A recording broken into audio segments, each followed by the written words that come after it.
मैं बंगाल के भाइयों बहनों को भी आश्वस्त करता हूं, अब भाजपा आपके साथ मिलकर पश्चिम बंगाल से भी जंगल राज को उखाड़ फेंकेगी। আমি বিজেপি নেতাদের বডি ল্যাঙ্গুয়েজ হোক বা প্রধানমন্ত্রী নরেন্দ্র মোদীর বডি ল্যাঙ্গুয়েজটা অদ্ভুতভাবে আমি দেখছিলাম যে বিহার নিয়ে এখন আর কেউ চিন্তিত নয়। মানে বিহারের রেজাল্টটা এক্সপেক্টেড ছিল, কত আসনে জিতবে বা একটা লজ্জাজনক ব্যাপার হবে কিনা 5-6টা আসনে জেতা, এরকম একটা পরিস্থিতি ছিল। সকাল থেকে আমি সেই প্রতিক্রিয়াগুলো শোনাবো।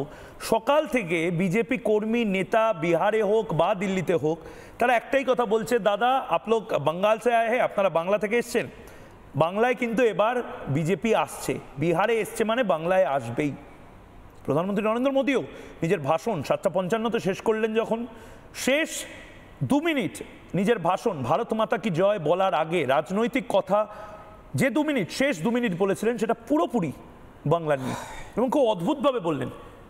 গঙ্গা লাগোয়া যে রাজ্যগুলো রয়েছে, তা সে বেনারস হোক, উত্তরাখণ্ড হোক, একেবারে ধরে ধরে ধরে ধরে বিহার হোক, শেষ হবে এবার গঙ্গাসাগরে বোধহয়, সবটা বিজেপি। প্রধানমন্ত্রী নরেন্দ্র মোদী কি বলেছেন শুনি। आज भाजपा की हर सफलता का आधार उसका कार्यकर्ता ही है, और अब आज की इस विजय ने भाजपा कार्यकर्ताओं को केरला, तमिलनाडु, पुडुचेरी, असम और पश्चिम बंगाल में भी नई ऊर्जा से भर दिया है।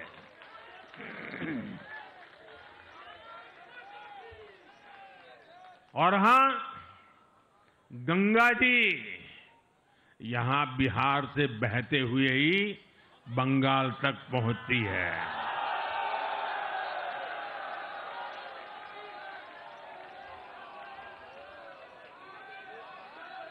बिहार ने बंगाल में भाजपा की विजय का रास्ता भी बना दिया है।